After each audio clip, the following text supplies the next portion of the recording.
waa Touba moom depuis 2012 ñoom mosuñoo ànd ak Macky parce que vraiment macha allah bawal lañ yoo xam ne dañoo outillé wu loolu ci wàllum xel seen xel dafa màcc xam nañ koo xam ne da ngay tappale ak koo xam ne gëm nga réew mi ñoom moo tax malgré toutes les supputations yi am toute la litanie bi nga xam ne mi ngi koy jéem a développé moom il ne peut pas embarquer les populations de Touba elles sont très conscientes vraiment des enjeux. Aujourd'hui nous venons de Touba. Je suis arrivé ici à 2 heures du matin pour défendre la démocratie, pour refuser un recul démocratique dans ce pays. Parce que les combats que nous avons menés en 2011, je me rappelle, j'étais étudiant, je me suis déplacé à la place Soweto à 7 heures du matin. Nous avons, avec Macky Sall, avec tous les leaders de l'opposition de l'époque, combattu farouchement au péril de notre vie pour dire non au quart bloquant de Maître Wade. Aujourd'hui, 11 ans après, un président très bien élu, un président pour qui les Sénégalais avaient beaucoup de confiance, avaient misé sur lui. Ce président-là voudrait embarquer, avec quelques juges, embarquer la population dans une dynamique de 3e mandat. Ce recul démocratique-là, nous le combattrons au péril de notre vie. Il n'est pas question que le Sénégal recule d'un iota sur le plan de la démocratie. Ça, c'est inadmissible. Alors, quelle est alors la participation de la jeunesse par rapport à ce combat? Bon, vous avez vu, 3 heures avant la manifestation, la place est bondée de jeunes venus d'un peu partout. Malgré le fait que j'ai vu à travers les vidéos des gendarmes, en tout cas, stopper des véhicules qui viennent des régions pour vouloir rejoindre la manifestation. Ça, c'est d'abord, nous dénonçons cela. Cela montre le péril qui guette notre pays. Parce que les gens sont libres de circuler un peu partout à travers le pays. La manifestation est garantie par l'article 8 de la Constitution, la liberté de manifester.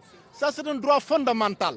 Donc, que les Sénégalais viennent d'un peu partout pour rejoindre le lieu de la manifestation et que des hommes censés servir la loi puissent les interpeller, les faire descendre, en tout cas, vouloir stopper leur progression vers Dakar, ça, c'est inadmissible.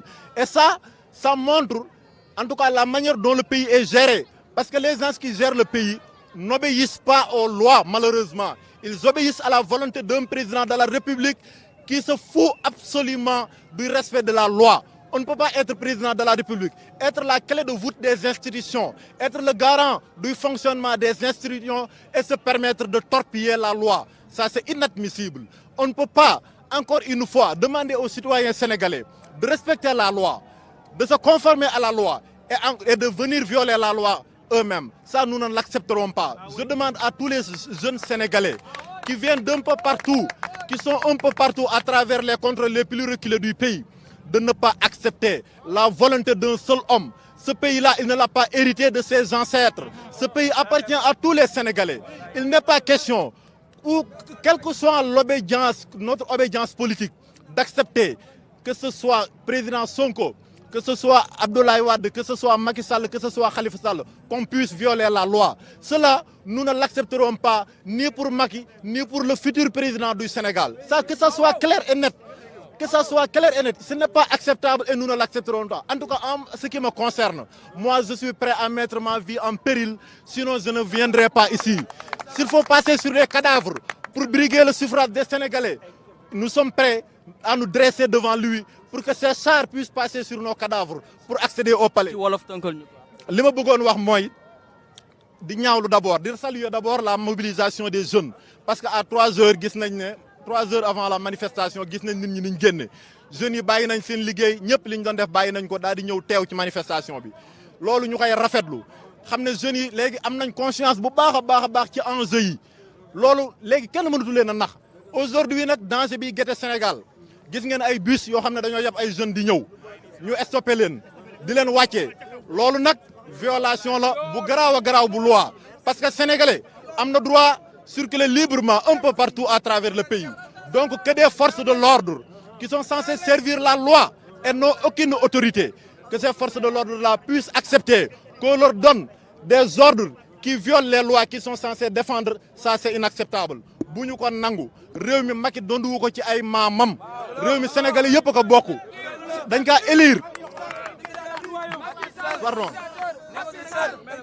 dañ ko élire 65% des populations man j'ai voté pour lui et j'ai pas honte de le dire au premier tour donc je l'ai choisi comme beaucoup d'autres Sénégalais j'ai la liberté de choisir pour qui je vote aujourd'hui il a obtenu son 2e mandat peu importe les autres considérations mais la loi li mu ko wax mooy article 27 constitution bi article 27 constitution bi dane nul ne peut faire plus de 2 mandats consécutifs. Macky a été élu, je vous le rappelle, Macky a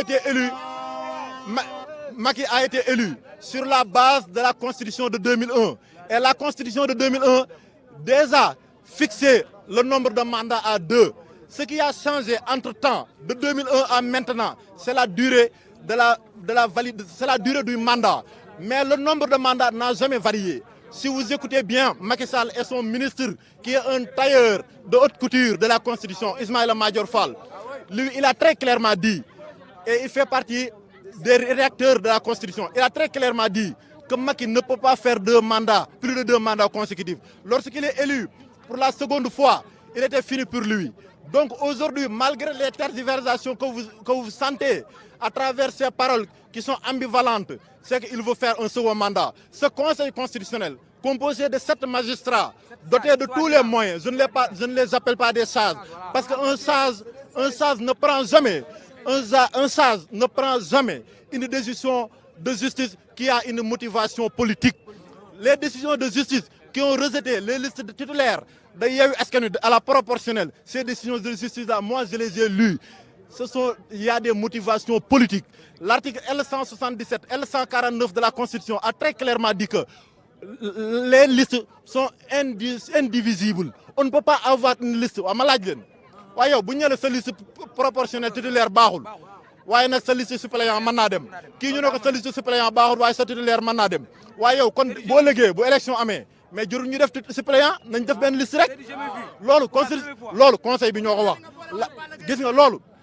gis nga loolu dara du ci dëgg loolu ku leen ko gëmal magistrat bu jël décision boobu waxul dëgg c'est pas la vérité sénégalais yi nag liñ leen bëgg a gëmloo mooy bu justice waxee d'accord leen waaye justice la mu wax bu tegewut ci yoon dañoo war a d'accord dañuy lànk la ba wut ku ñuy lànkle on va se dresser devant lui bu ko jaralee bu ko troisième mandat xam nga lan moo ko jaral il a fait beaucoup de scandales loolu je vous le dis si vous lisez les rapports de l'OFNAC de la Cour des comptes de l'inspection générale d'État le régime de Macky Sall est le régime qui s'est distingué avec beaucoup de scandales.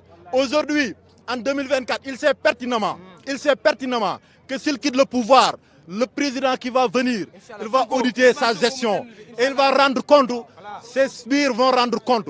En sachant cela, avec les découvertes pétrolières et gazières, il veut se maintenir au pouvoir contre la volonté des Sénégalais.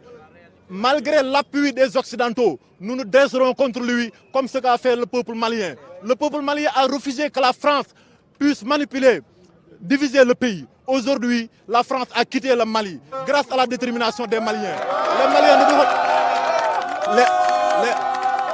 Les Maliens et le peuple malien et le peuple sénégalais faisaient partie de ce que l'on appelle, quelqu'un peut me le dire, de ce que l'on appelle de la fédération du Mali. Donc c'est le même peuple. Bu ñàkk jom ba peuple Mali bi ëpp ñu fulla dañoo taxaw xeex installer des militaires qui sont des patriotes, des colonels qui sont des patriotes, qui sont en train de donner encore au Mali le souffle, son lustre d'antan. Aujourd'hui, le Sénégal est en train de sombrer grâce à un président qui n'a ni foi ni loi. Ce président ne respecte personne, il ne se fiche absolument de personne. Il se fiche de tout le monde, je veux dire. Les jeunes Sénégalais, vous, ñun ñii ñëpp nañ xam ne suñu avenir moo ne en jeu ak suñu avenir yu doom. Aujourd'hui, demain, hier, j'ai entendu à la presse que salaire gouverneur yi ñii yokkal na leen 500 000 salaire préfet yi ñii 400 000 salaire ambassadeurs yi ak consul yi benn bu ne ku doon fay yokk 3 millions léegi yokk nañ ci 1 million 500.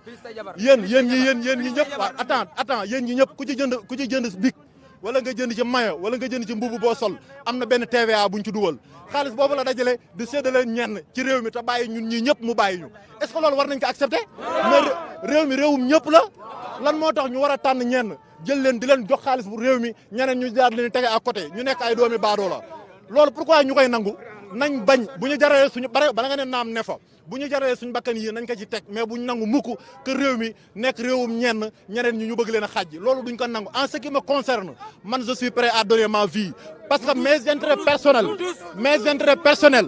je répète mes intérêts personnels ne peuvent jamais primer sur l'intérêt collectif des Sénégalais.